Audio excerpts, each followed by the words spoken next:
Hey guys, welcome back to Shifting the Gear. It's Vads and Polo, we're back again And with a brand new car. We got the new 2022 Subaru WRX. You know how much you loved the last one we did on the WRX? So we thought we'd give you the brand new one, new shape. In white as well. This is called a ceramic white. It's actually not pearl like the old one. A lot of differences from the ground up, but we're going to get straight into it. And don't forget to like, share and subscribe, guys. Love you all. Alright, thanks guys. Let's get into it. Alright Polo, show us what we got. Alright guys, let's get into it. This is the new shape WRX. Now we are very familiar with the WRXs. Fatty himself has got one. Different. It is different. It's a very similar kind of styling. You've got the hood scoop, the wheels and everything are very similar, but it's also completely different in a way. I don't know how I particularly feel about the whole plastic guards and all the plastic around the front. I'm just going to come a bit closer to show everyone what Polo means. Just point it out, Polo. Everywhere, basically, all along the car. And any other WRX, you'd see all this coloured and all matching with the rest of the car. And it has been a major point of controversy with these cars, especially all previous WRX owners. I feel like a lot of people think the older ones look better, but I have to say they do look better in person, these things. And the photos don't do it justice. And the front end, I actually find it, I think it's beautiful. The rear end is a bit different, but the front end doesn't look very good. Got this typical hood scoop. Everyone knows. Yeah, typical WRX hood scoop. Grill's pretty much the same, similar style. You've got a bit of a honeycomb. There is a grill upgrade you can put on these, which I think will make it look a lot better. It's kind of like a black mesh thing. You've got to check it out, guys. Come around the side. Being the TS, you've got the 18-inch, but these are two-tone wheels. You've got a black and silver. If you do go for the lower models, you get the all-coloured shadow grey. Okay. You've got your actual functional air vents. Oh, they're functional? Yeah, you can put your fingers in. Oh, there's a finger. Side mirrors, got the typical camera.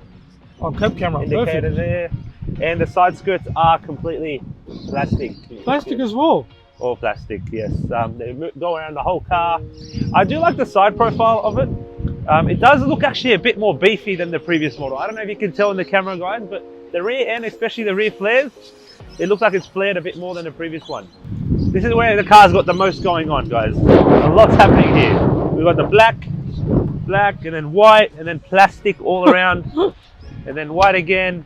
A lot of contrast between a few different colors, and I just feel like there's a lot happening here. Even with all the badges, the plates, there's just so much happening.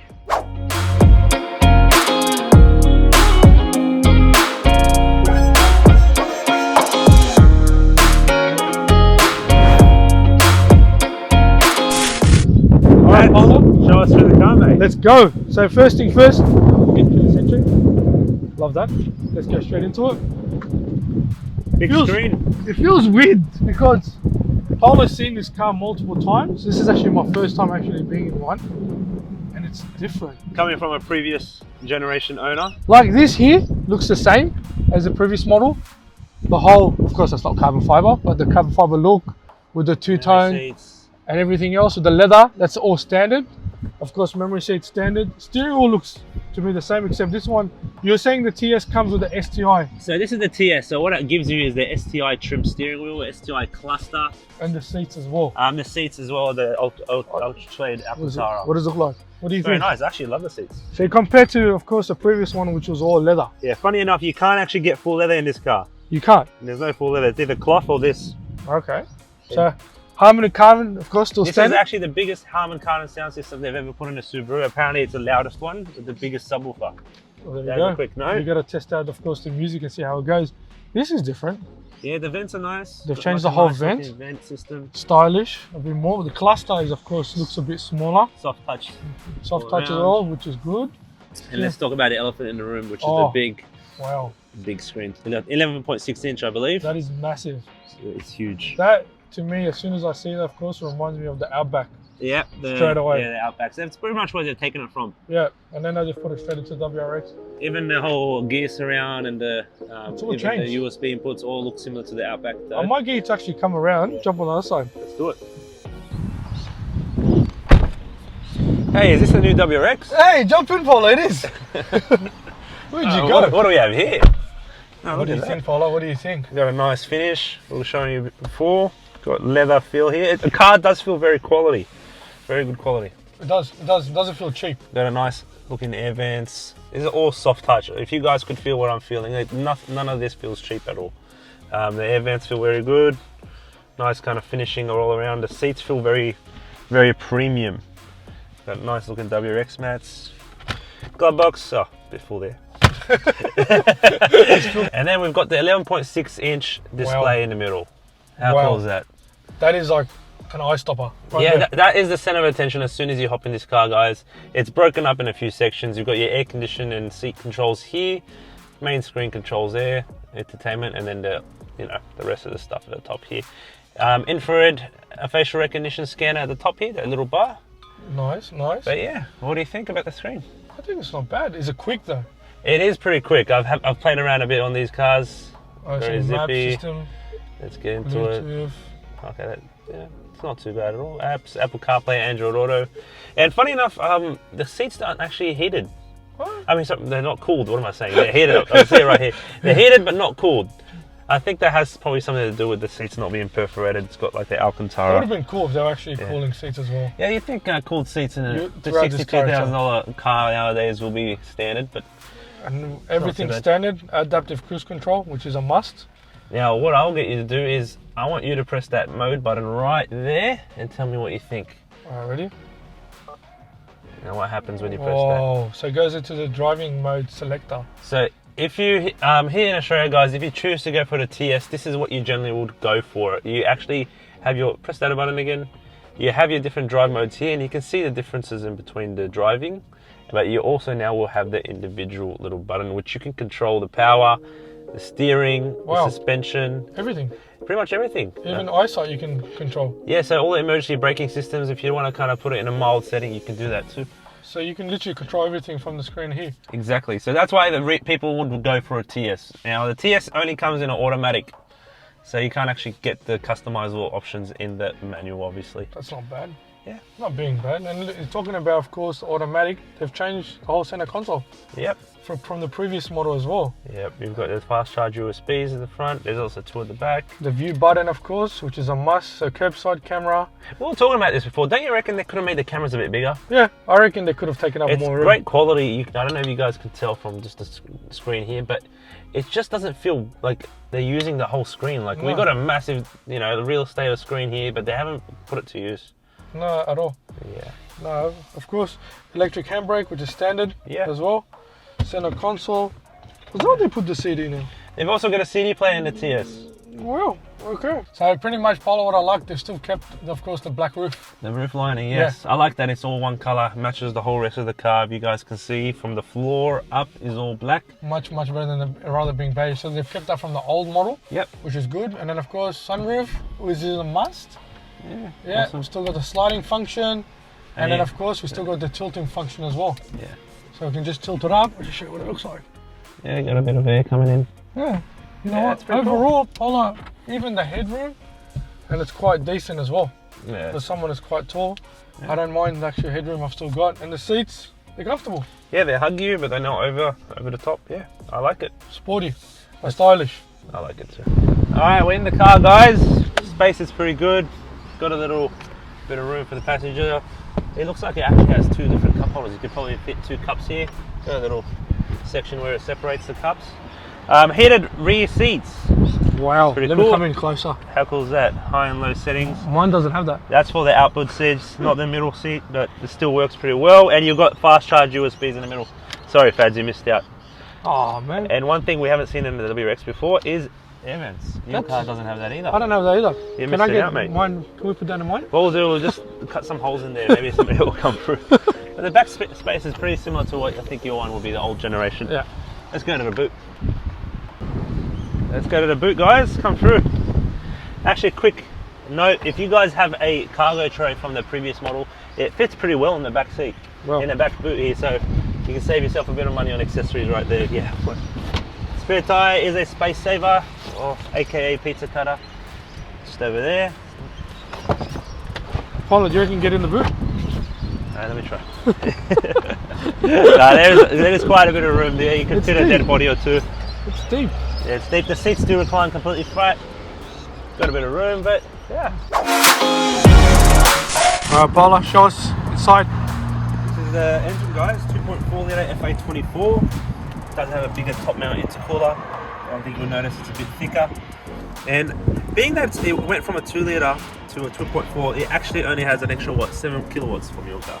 That's it. Yeah, that's it. So it goes from 197 kilowatts to 204. In my opinion, what's the point? Might as well just, at least 20 kilowatts. We're not asking for much, Subaru. Come on, give us a bit more. Come on. Give us a bit more.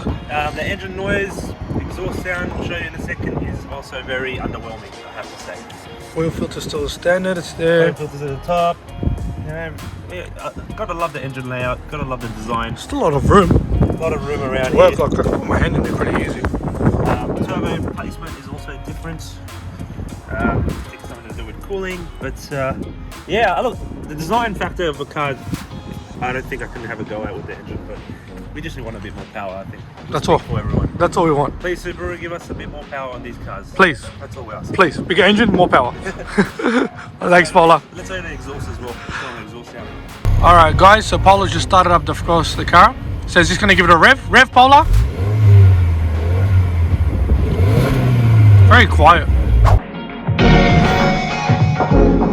Alright, guys, let's take it for a spin. Alright, Paula, I want to hear your honest feedback. Well, what do you think when you're driving this car? Alright, first, it's very rigid. First thing you can tell, obviously we're not going at high speeds in the suburban area in Sydney. They're honestly not the best roads, let's be honest. But first thing I got to admit is the actual drive mode select is amazing in this car. It's really cool, guys. You have to play around with it. I like that you can adjust the steering. That's one thing I would have picked at before, because the older cars all had very stiff steering. And even if you were driving it normally, it's stiff. If you're driving it obviously a bit more aggressively, it's also stiff. Yeah. Now if you do want a bit more of an easy drive, you also want the suspension to be a bit easier, you can actually choose put it into comfort or either put it into individual and adjust the suspension. I love that. To comfort. You can select your own comfort levels. Yeah, it's really cool. That's one thing I have to give. But you're saying only TS? Only the TS, so you can't do that in the manual. Okay. So the manuals come in the standard and then the RS, which gives you the leather seats, also Alcantara, ultra suede, half leather seats, sunroof, bigger sound system, all the navigation, all the electric seats, all those little bells and whistles, but it does not give you the STI logoed steering wheel, dash, and those customizable modes. You'll see that it doesn't give you a TS badge in the manuals. Yeah, you love those badges. It's beeping. See, it's telling you you're going to. One annoying thing is it does beep from time to time, but that's just to tell you that it does a speed camera. So that's the recognition signs, isn't it? See, there's a speed camera right there, it tells you. And you got the recognition signs as well, flashing. Yeah, it tells you the speed limit while you're driving, which is awesome. So it might save you there. A lot of tech in the car. Like, one thing I'll say for this is, if you're thinking about a car that's going to go and race and beat everything else on the road, this is probably not the car for you. But if you're looking for just a really well put together all-round car with a bit of power, this is the way to go, in my opinion. And it's actually comfortable. Yeah, but even like for someone using it the same way you do, take the kids, got a few baby seats at the back, got to press a button, I can drive it a bit fast. Enjoy it a bit. But it's got all the safety features. And it's got all the safety tech. Emergency braking, lane keep, adaptive cruise, all the little bells and whistles you want. Standard in each car and every car these days anyway. But once again, you don't get that in the manual. No, nothing in the manual. Not in the manual. Just fun. Just fun, that's it, yeah. Just fun, guys, that's it. No safety, sorry. Alright, another thing is as well, it's quiet. Very quiet. Like, I'm not getting much of the road noise into the cabin space. We're going to put a clip of the exhaust sound in this video. I don't know if it's going to be before or after this, but you'll hear it. But it is a very quiet car, guys. It's actually overall, like, I can't hear much. I can hear myself. Yeah. Well, look, it's probably fitting for the kind of style of driving we are doing. We're stuck in traffic. But overall, what do you think? You were saying the power. Look, we haven't really given it. I have taken this car on a track before. I'll just admit that right now up front. How was it? It was great. Handles amazing. Very quiet. Just very quiet. Like, I took it against a few competitors. I'm not going to name them, but this definitely was the more quiet car. I think that's what's actually like giving me a bit of a spin, because how quiet it is. It's very quiet. It's got the auto start stop feature as well, where engine cuts off while you're driving. Save, conserve petrol or whatever that everyone seems to hate. So overall, what do you rate it? I'd give it, I'll give it 2 scores. And the reason why that two is, scores. Just, it's that's a because first. there's one score for just overall car, like as in if you want a car just for an everyday driving car, and I'd say honestly like a 9 out of 10 for an everyday driving car. But another score to compare it to its rally bred nature, back like the full, like if you're thinking about a WRX, I'd probably give it like a 7.5 for that. Okay. If you're going to compare scores, it, though. yeah. What about you? I think I'm around the 7, to be honest with you. Okay, overall. I'm just overall, because I think I'm a bit thrown off by the whole inside, just a little bit, and the shape on the back. I think it's something that'll grow on you, mate. I think so. I think I'm used to mine too much at the moment. But overall, like what I've seen, and sitting in the comfort and the drive, overall it's a beautiful car. It is a beautiful car. I think it's worth every single penny, and I'm glad they didn't go cheap on the interior or on the overall power. For those of you guys that are really into the modification scene and everything, I think you guys would have a good platform to start from here. But yeah, And grow on. I think these cars have a lot of potential that hasn't been unlocked. That's what I would say. So yeah, guys, Thanks for watching, guys. that's it. Thanks for watching, and we appreciate every single one of you. Please don't forget to like, share, and subscribe. 1,000 subbies. We're still trying to hit that number, of course. Thanks for your help. We are climbing. Well, yeah, we love you all, and we'll see you next time. All right. Take care. See you guys.